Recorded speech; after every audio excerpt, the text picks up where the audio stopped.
Notre rôle maintenant, c'est détecter notre lumière et en profiter au maximum. Et quand on a un plaisir ou un désir, la porte s'ouvre encore plus grand.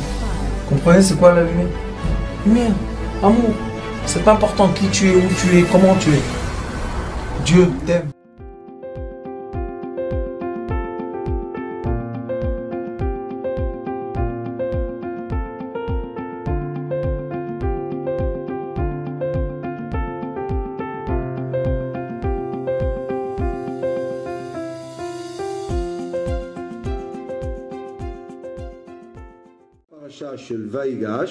Yehuda est venu vers son frère Yosef. Nous avons deux caractères essentiels dans l'humanité. Nous avons beaucoup de personnages cartésiens et nous avons très peu d'enfants indigos que le Hari Akadosh les appelle les Bnei Yosef, les enfants de Yosef. Nous, normalement, tout ce qu'on a étudié jusqu'aujourd'hui, des sages ou des midrashim sur la Torah, était que Yosef était le mesquin, l'enfant pauvre, jeté par ses frères et rejeté par ses frères. Et cet enfant pauvre-là, malheureusement, a subi un détachement de son papa, etc., etc. Il était esclave chez Potiphar, après il était en prison 12 ans, et jusqu'à un jour, Baruch Hashem, il a été appelé chez Pharaon, et Pharaon l'a mené, l'a mis sur le palier d'être le succédant ou le vice-roi de l'empire égyptien. Jusque-là, tout va bien. Mais, dans cette paracha, on va dévoiler un déroulement que c'est pour moi la première année que j'arrive à voir ça, et tout le temps on demande à Kadosh Baruch Hu, Gal enai ve'abir taniflot mitoratecha, ouvre-moi les yeux pour que je vois les choses merveilleuses qu'il y a dans ta Torah. Et dans cette paracha, en effet, il y a un dévoilement merveilleux qui va nous donner une nouvelle lumière d'observation sur ces deux caractères-là qui ont l'air, sur un premier regard, d'être un en haut et un en bas, et puis avec un deuxième regard beaucoup plus approfondi, on voit que tout s'inverse. Celui qui était en bas est en haut, celui qui est en haut était en bas.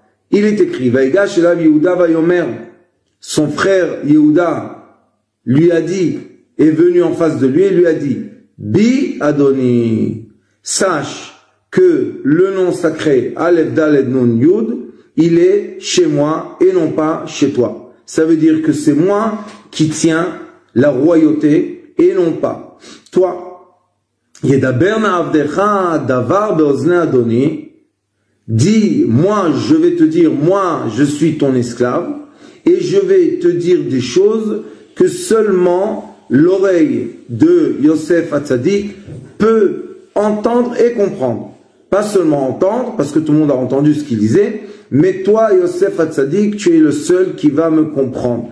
Alicharapcha be'avdecha. Ne t'énerve pas et n'aie pas la colère sur moi. Je suis ton esclave. Mais je vais te raconter le début de la fin.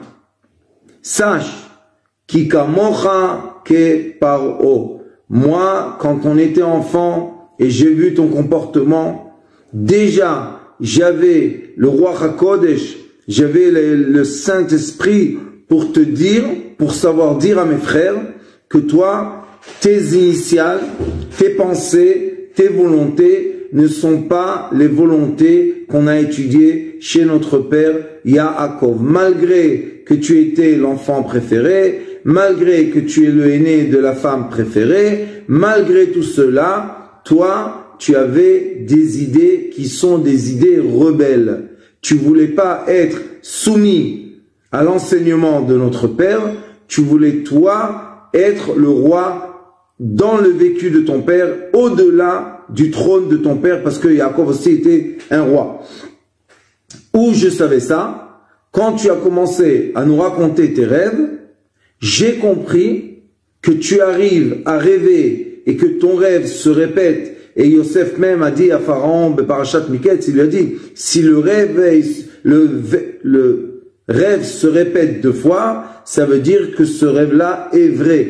Et toi, 2 fois d'affilée, de quoi tu as rêvé? Tu as rêvé que tes frères, malgré que tu en avais des frères aînés, le aîné de Léa, l'aîné de Zilpa, l'aîné de Bila, malgré cela, tu as rêvé que on vient tous s'incliner devant ton trône. Et pas seulement tes frères aînés, que la halakha dit, puisque tu as étudié la Torah chez notre père, c'est la Torah de Abraham, Yitzhak et Yaakov, la halakha dit qu'on doit respecter le frère aîné comme on respecte les parents. Donc, non seulement tu vois tes frères aînés s'incliner devant ton trône et tu ne dis rien, mais en supplément, tu as vu 2 fois dans ton rêve que ton père et ta mère viennent s'incliner aussi. Et c'est pas seulement moi qui le pensais, mais c'est ton père qui l'a dit. Ton père a dit, Anavo ani vimcha lishtachavot lecha. Pourquoi il a crié sur Yosef? Il a dit, mais qu'est-ce que c'est que ces rêves? Est-ce que tu es en train de rêver que moi et ta mère, on va venir s'incliner pour demander de la nourriture en face de ton trône? Mais c'est n'importe quoi ça. Et Yosef n'a jamais renoncé à ses rêves. Malgré tout ce qui s'est passé, on n'a jamais trouvé dans la Torah que Yosef renonce à ses rêves. Au contraire, quand il arrive au 70e escalier devant Pharaon, il se rappelle des rêves et il se rappelle qu'il allait être le roi et celui qui va contrôler l'économie mondiale et bien sûr l'économie de ses parents. Et regardez qu'est-ce qu'il lui dit maintenant Yehuda. Yehuda lui dit, sache que quand j'étais jeune et tu étais jeune, moi j'ai déjà vu que tes pensées, puisque la personne rêve la nuit ce qu'elle pense la journée, tes pensées étaient de dépasser ton père, de dépasser tes frères, pour qu'on vienne tous s'incliner, parce que dans les rêves, c'était pas qu'il venait à côté de son trône et il les nourrissait. Ils venaient s'incliner, ils se sont inclinés. Et ça, c'est un geste d'humiliation. Et on n'humilie pas ses parents. C'est sûr. On peut pas humilier nos parents. C'est hors de question. Alors il lui dit, écoute, Kamocha ke Paro, tu es exactement la même chose comme Pharaon. Pourquoi? Parce que le Pharaon en question, qui était le Pharaon au temps de Joseph, et après il y a eu d'autres pharaons jusqu'au temps de Moshe Rabbeinu, le Pharaon n'a pas été élu parce qu'il est fils après fils de roi, mais il a été élu parce qu'il a pris le pouvoir. Le Pharaon a pris le pouvoir. Et comment il a pris le pouvoir? Avec sa sagesse. Et Yosef aussi la même chose, avec sa sagesse, comme l'a dit Parashat Miketz, a dit Pharaon, Ayesh chacham venavon kaish hazeh, est-ce qu'il y a quelqu'un aussi sage que lui? Non, il n'y a pas. Donc lui, il mérite tout de suite d'être nommé le vice-roi de l'empire égyptien. C'est très profond ce qu'on va étudier aujourd'hui. Alors il lui a dit, son frère, Adoni Sha'al et Avadav, le maître, monsieur mon maître, tu as demandé la question à tes esclaves, qui tes frères, les morts ayesh lachem av o ach, tu nous as posé une question, est-ce que vous avez un frère, vous avez un père ou un frère, et nous sommes les enfants de Yaakov, on n'a pas le droit de mentir. Alors il lui a dit, Vanomar el Adoni, et nous, la rencontre précédente entre nous, on t'a dit la vérité. Yesh lanu av zaken. Nous avons un père vieux. Veyeled zekunim katan. La preuve que quand il est venu Yaakov, c'est voir Yosef et voir Pharaon, il avait 130 ans. Il dit, et Pharaon lui demande quel âge tu as, il lui a dit 130 ans. Il lui a dit, Vanomar l'Adoni, nous les frères, on t'a dit la vérité. Yesh lanu av zaken, on a un père vieux. Veyeled zekunim katan, et il a un petit enfant. Ve'achiv met, et son frère est mort. Vivater ou levado, limo, ve'aviv, aevo.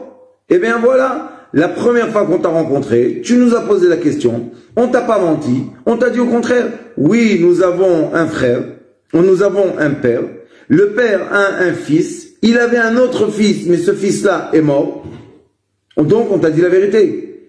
Première question, comment est-ce possible que Yosef entend déjà la première fois que le père est vivant? C'est une grande chance, puisqu'il avait 130 ans, quand même, c'était un âge très avancé. Comment tu entends que ton père est vivant, et que ton petit frère Binyamin est vivant, et tu endurcis ton cœur, et tu sors pas de ton être pour vite aller monter vers ton père et l'emmener en Égypte pour lui donner de la nourriture, puisque tu savais qu'il y a seulement 2 ans des 7 ans de la sécheresse et de la misère qui sera dans la terre de Canaan et dans la terre d'Égypte. Tu le savais, puisque tu as dit, c'est toi le prophète qui a dit qu'il y aura 7 années de sécheresse, et puis 7 années d'abondance, et après 7 années de sécheresse. Alors il lui dit, Yehuda, il lui parle sévèrement, il lui dit, Ve'aviv, Aevo, le père, notre père, aime son petit. Va tomer el avadecha. Et toi, tu as dit à tes esclaves, nous, les frères, tu nous as dit, Oridu elai v'asim aini alav.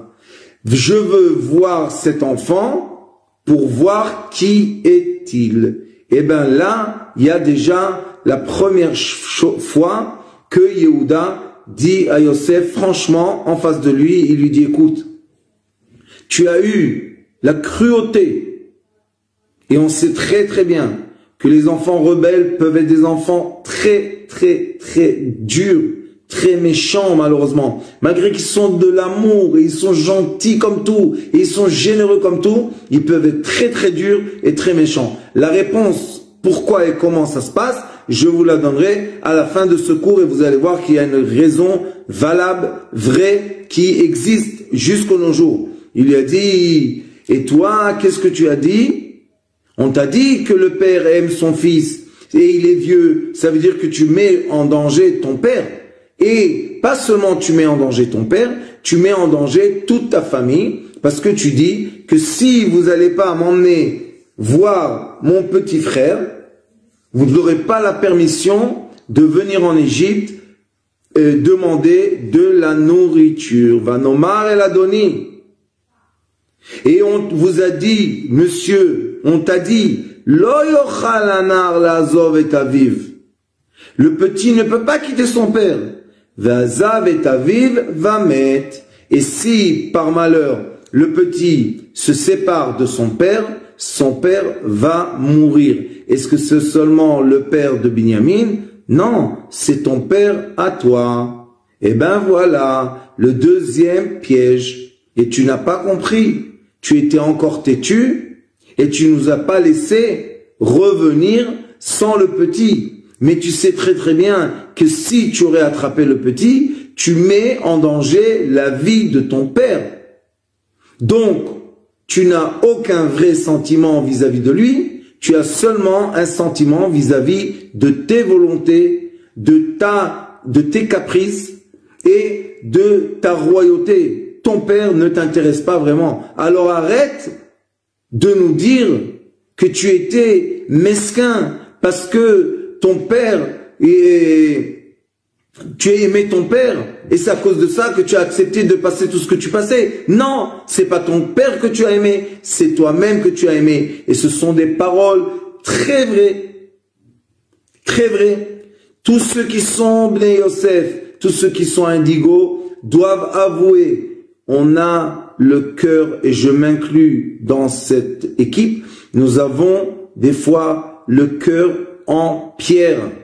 Incroyable, mais vrai. Mais d'un autre côté, on est tendre, et on est doux, et on est généreux, et on est gentil comme tout. Comment ça se passe ça? Parce que les enfants de Yosef, les enfants indigos, la comment on appelle ça, la psychologie moderne et la psychiatrie moderne dit que ce sont des enfants qui sont bipolaires.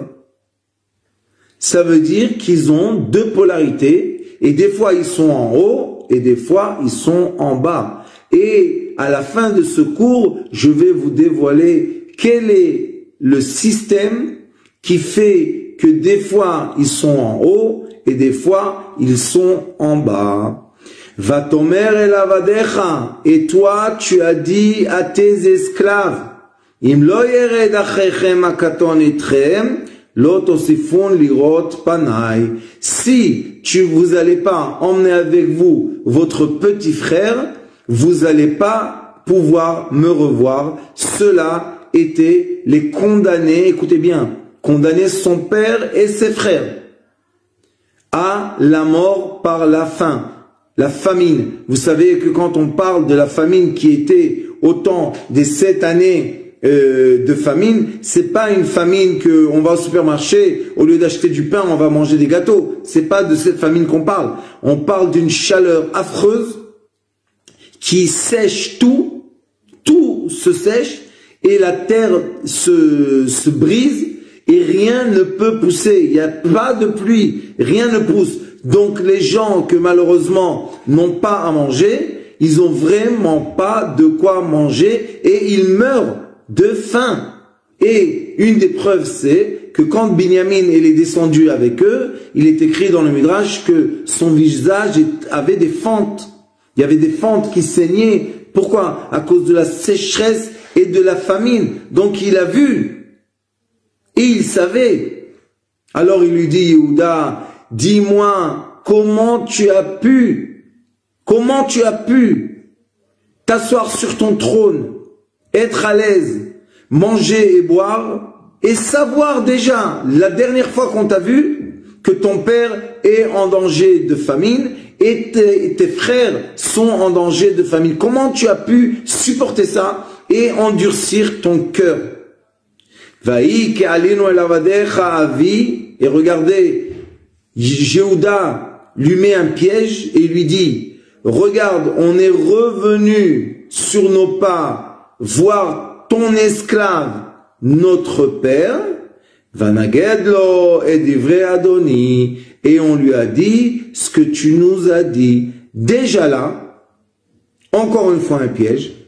Comment toi, Yosef, qui aime tellement son père, et que tu avais tous ces 22 ans l'image de ton père en face de toi, comment tu es capable d'entendre, puisqu'il a dit Beoznei, je parle dans tes oreilles, ça veut dire que tu comprends très bien ce que je te dis. Comment tu es capable d'entendre que quelqu'un nomme ton père d'esclave et tu dis rien? Et pas seulement un esclave par hasard, mais ton propre esclave, et tu ne dis rien. Et le Midrash dit que tout le discours de Yehuda, Yosef n'a rien dit. Et le roi Salomon dit Shtika keodaa. Quand quelqu'un ne dit rien, il accepte ce qu'on lui dit. Regardez, c'est très profond. Vayomer Avinu. Quand Yehuda parle de leur père, des tribus, il ne prononce pas le mot Avdecha Avinu. C'est seulement quand il s'adresse à Joseph, il lui dit ton père, notre esclave. Alors il lui dit ici, il lui dit Vayomer Vaïki alinu el avdecha Vayomer Avinu Shuvu Shivru lanu me'at ochel. Et ton père, après une période, que c'est vrai que tu nous as envoyé avec de la nourriture, cette nourriture est finie parce que la nourriture on la mange, et notre père, pas l'esclave notre père nous a demandé de redescendre en Égypte pour ramener de la nourriture. Vanomer lo nochal laredet. on ne peut pas redescendre en Égypte. Seulement si tu nous donnes notre petit frère avec nous. Est-ce que c'est pas cruel de ta part de arracher Binyamin des mains, des bras de son père, de son vieux père Yaakov? C'est cruel. Alors il lui dit,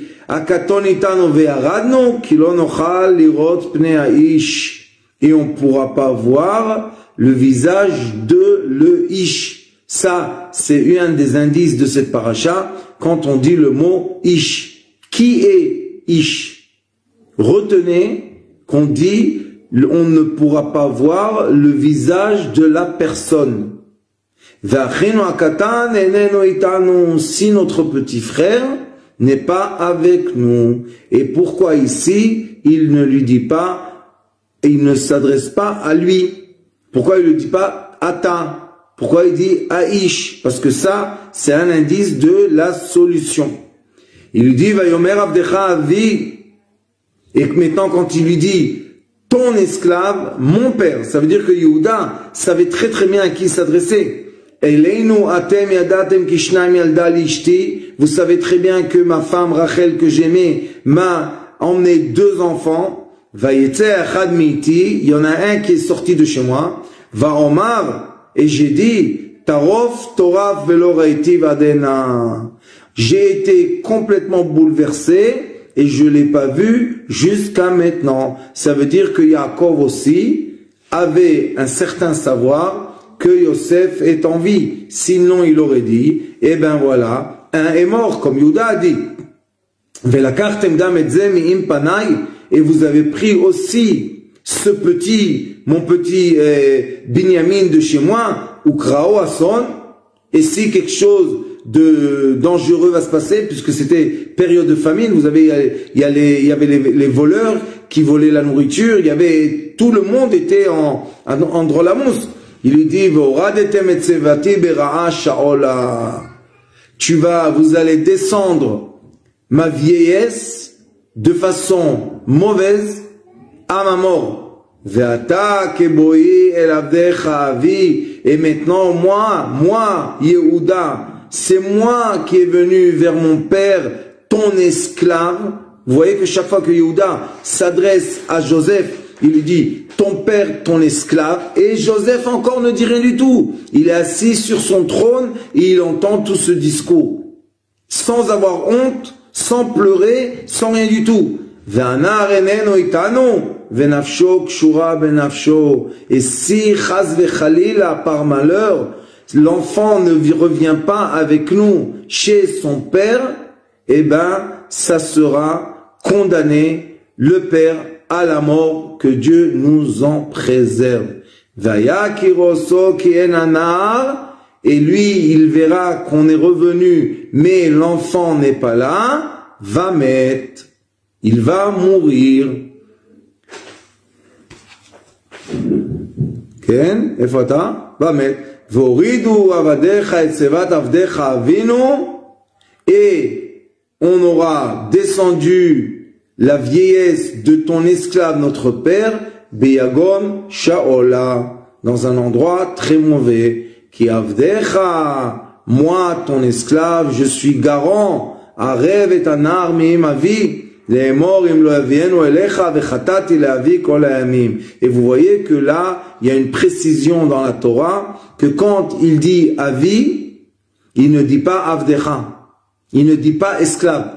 Jamais dans cette paracha, et Yehuda prononce le nom esclave à côté de son père quand il parle de lui ou de ses frères. Seul quand il parle de Joseph, il prononce le nom esclave. Et Joseph ne dit rien du tout.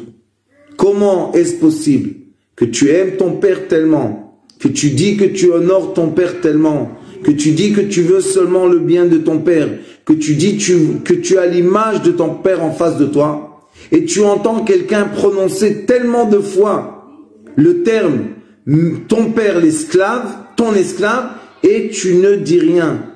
Ça veut dire que Joseph avait une rigueur extrême en lui dans cette rencontre.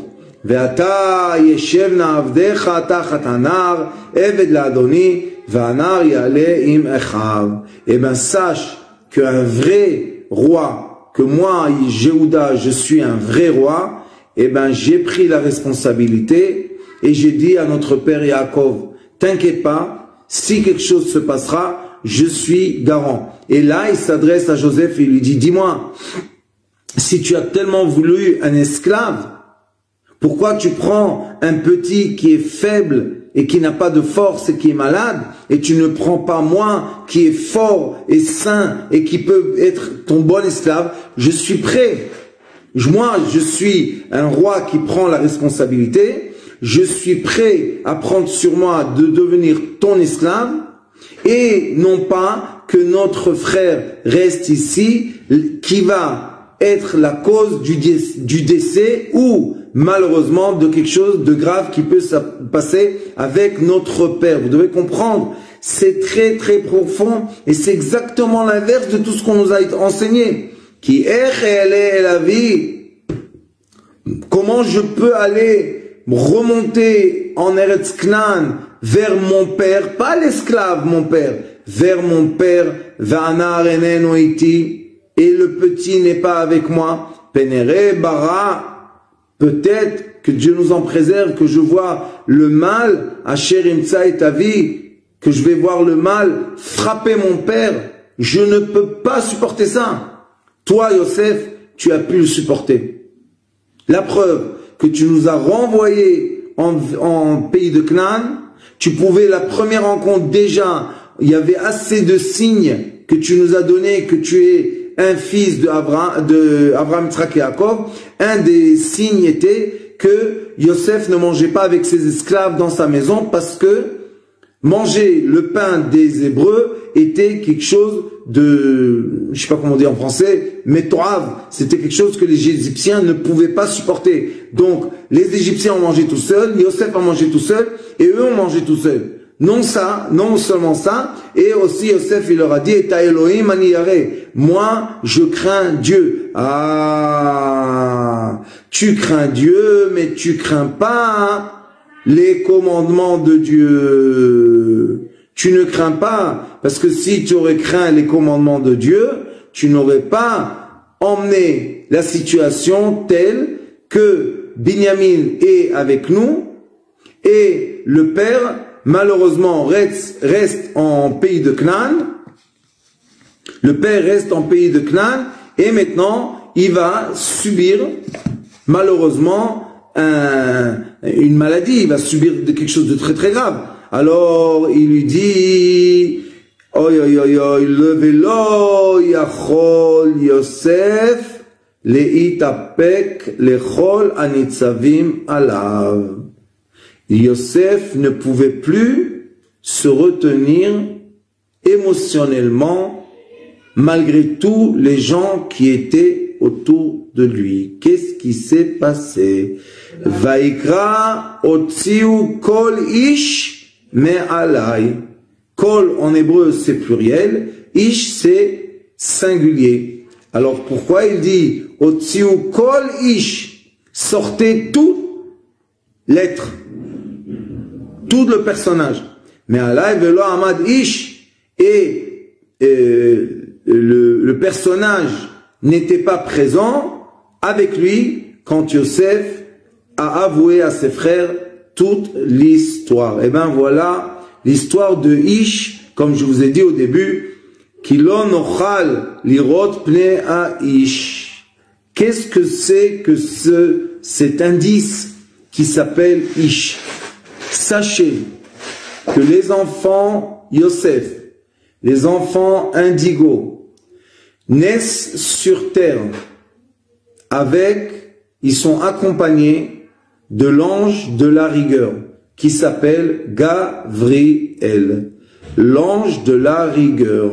Et cet ange-là, c'est lui qui se met à l'avant du caractère des enfants de Yosef.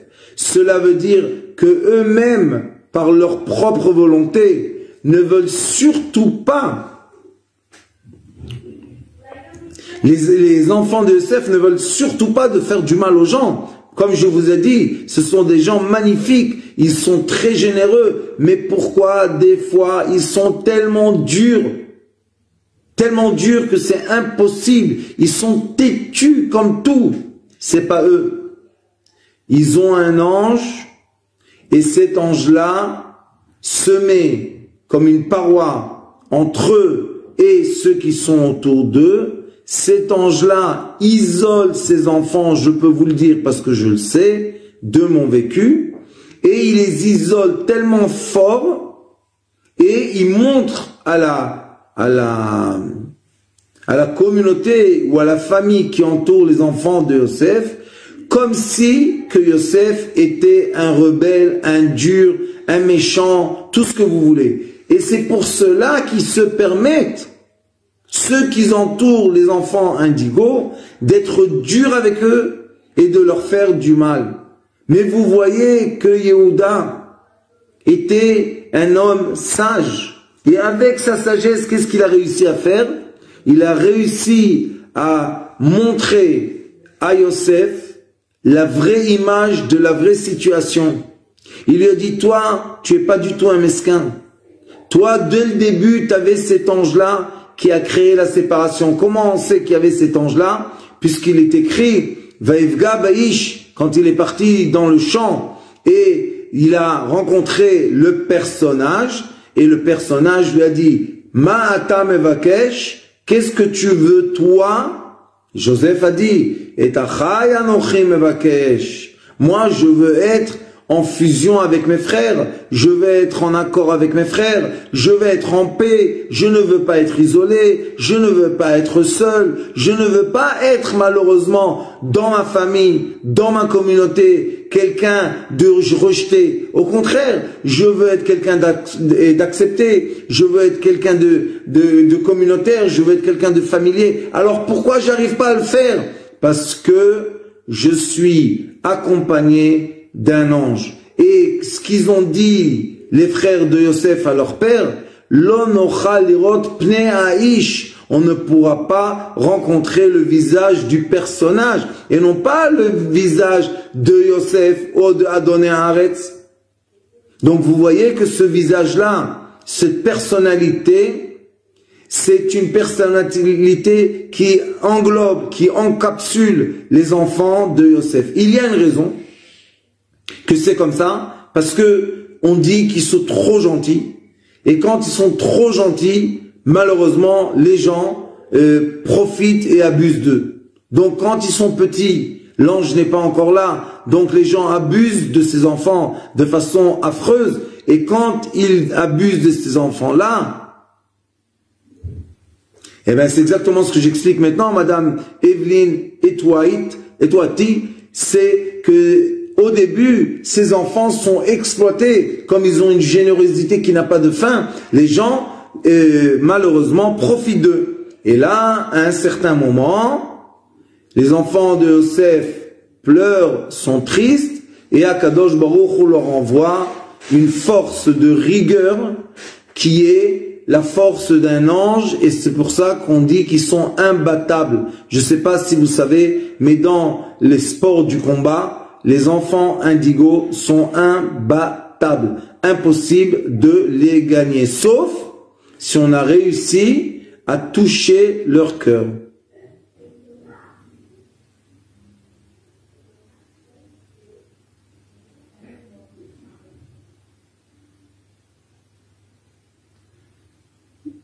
Naïveté et vous vivrez.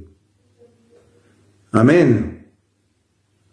Et c'est vrai que les enfants indigos sont purs, et c'est vrai que intérieurement, vous voyez que Yosef il a dit Asiru kol ish me'alai, je ne veux pas de cette paroi, de ce rideau, de cet individu, j'en ne veux pas, parce que malheureusement, il m'a emmené dans des chemins qui m'ont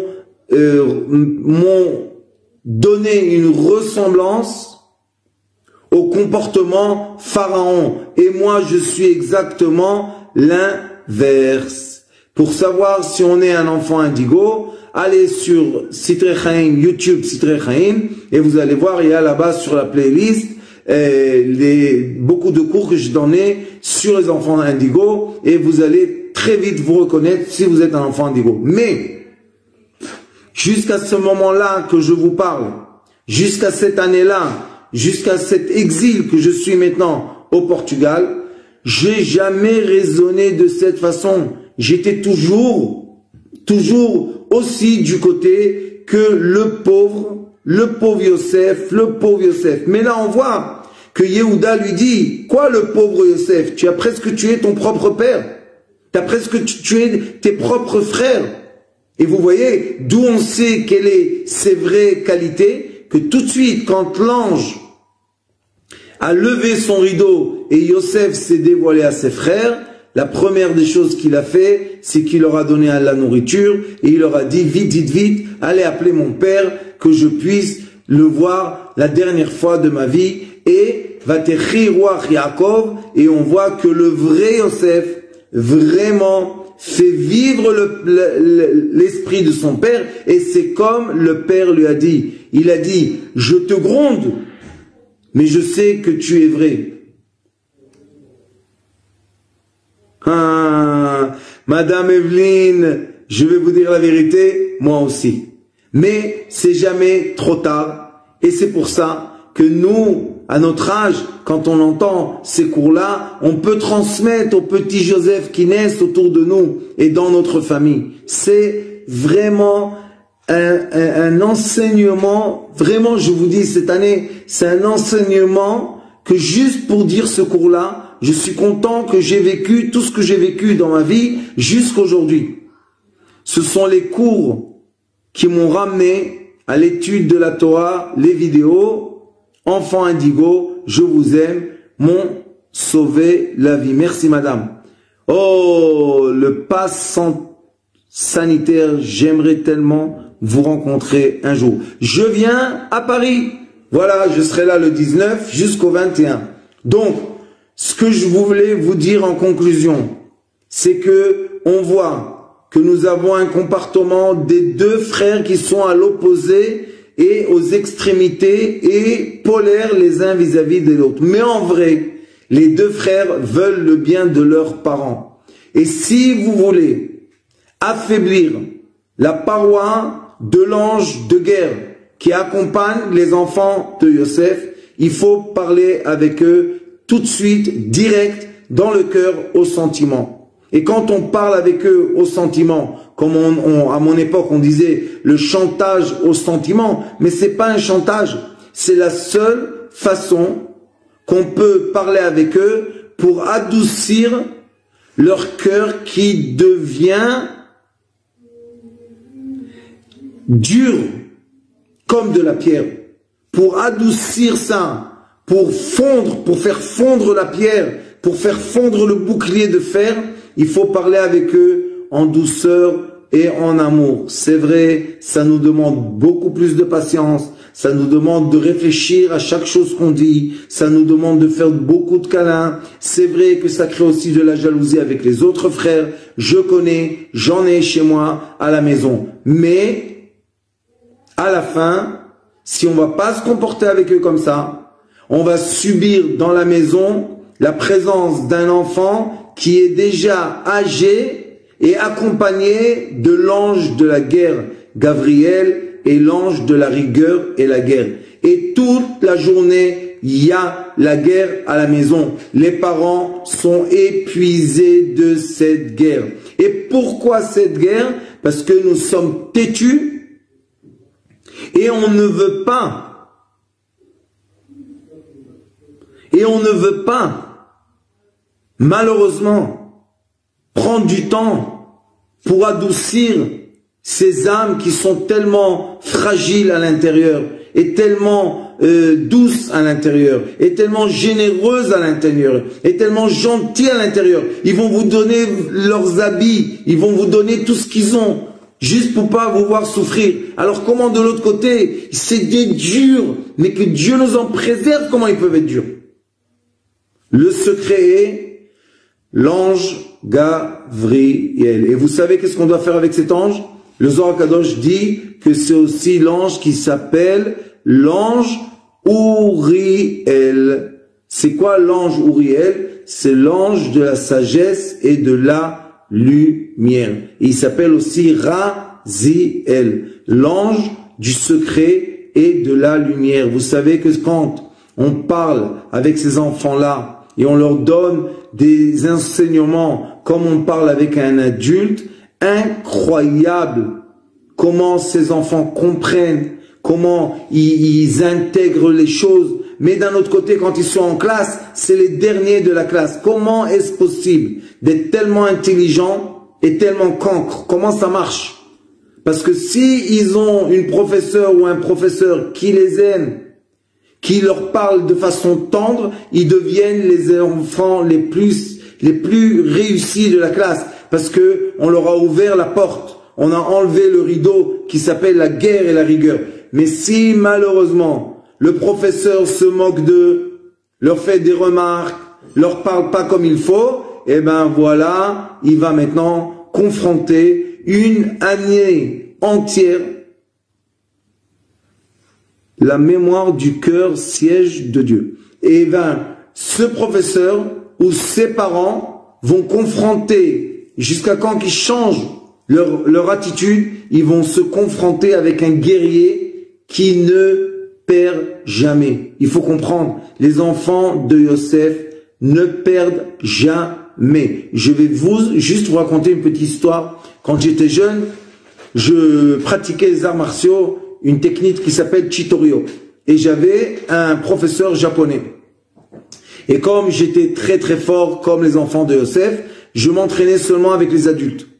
Et même chez les adultes, j'étais le plus fort. Donc j'avais pas avec qui m'entraîner, je m'entraînais avec lui. Et une fois, on a fait un combat devant tout le monde. Et dans le combat, il m'a vraiment frappé, mais des coups, j'étais tout bleu. Et je tombais pas par terre. Alors il m'a dit, Yosef, tombe. Je lui ai dit, quoi tombe? Fais-moi tomber. Ça veut dire quoi tombe? Et qu'est-ce qu'il a fait? Il m'a déboîté le genou du pied droit. Et je suis resté debout sur un pied. Vous imaginez un petit jeune qui fait les arts martiaux avec un professeur qui est d'âge, je me rappelle plus, 10 peut-être, ou 8, et on se fait le combat et il me gagne pas. À la fin, il s'est rapproché de moi, il m'a dit, Yosef, les enfants, les élèves regardent. C'est pas honorable. Tombe. Il m'a donné un petit coup, je suis tombé par terre. Il m'a re-emboîté le genou et après il m'avait dit, j'ai compris avec qui j'ai affaire. Toi, c'est impossible avec la force. Ça va être seulement avec la douceur. Et Baruch Hashem, j'ai eu la chance que ce monsieur qui s'appelle Kichi Sasayama, qui est encore vivant, qui enseigne encore le karaté, un des plus grands maîtres aujourd'hui de Chitoryo, lui, il m'a enseigné les arts martiaux spirituels qui m'ont ouvert la porte à la reconnaissance de l'aspect spirituel dans un corps d'un être humain, ce que je ne connaissais pas du tout et j'avais aucune possibilité, à cause de la vie qu'on menait, d'avoir l'accès à ce trésor qui m'a vraiment ouvert beaucoup de portes. Donc, il faut être reconnaissant, il faut savoir que des fois, oui, on peut, pas qu'on nous a battus, qu'on a accepté de perdre pour le respect de notre prochain. Et c'est comme ça, chaque fois qu'on est dans un argument, il faut savoir lâcher prise. Vous voyez que les enfants de Joseph, les Bnei Yosef, les vrais, ils étaient tous des guerriers. Et il n'y a rien à faire, on est né avec un ange guerrier. Mais sachez que vous pouvez transformer cet ange en sagesse et lumière. Et c'est la raison pour laquelle, aujourd'hui, Baruch Hashem, après avoir été éduqué par mon vrai maître, Mordechai Ben Yosef Cholan Zatzukal, qui a su comment me prendre en douceur et de construire mon âme et me mettre en confiance et m'amener à être aujourd'hui, Baruch Hashem, avec l'équipe Sitrei Chaim, diffuser dans le monde la sagesse de la thérapie lumière. Je suis très heureux d'avoir dit ce cours-là, malgré les difficultés au début. Et vous voyez, pourquoi je vous dis qu'on est têtu et dur? Parce qu'une personne normale, quand ça commence à ne pas marcher l'Internet, ça y est, elle quitte. Elle quitte le bateau, elle dit, je m'en fous, pourquoi je vais prendre la tête? Mais non, pas nous. Nous, on va réessayer, on va connecter, déconnecter, connecter, déconnecter. Et jusqu'à quand qu'on va réussir à surmonter même des problèmes qui ont l'air d'être des problèmes banals. Mais pour quelqu'un normal, il aurait quitté depuis longtemps. Et puis nous, on ne quitte pas la chose. Avec l'aide de Dieu, je vous remercie de tout mon cœur d'être présent. J'espère qu'on va se voir en France. Il y a un séminaire, vous pouvez vous inscrire. Et là-bas, on va parler du point zéro, du point d'équilibre. On va méditer ensemble et on va dévoiler en soi-même le vrai caractéristique qu'on est. Et Bezrat Hashem, on va fondre cette rigueur que Dieu nous en préserve et on va l'en transformer en belle lumière. Merci de tout mon cœur. Que Dieu vous bénisse aujourd'hui et toujours, vous et tous vos proches et tous ceux qui ont besoin de cela. Merci.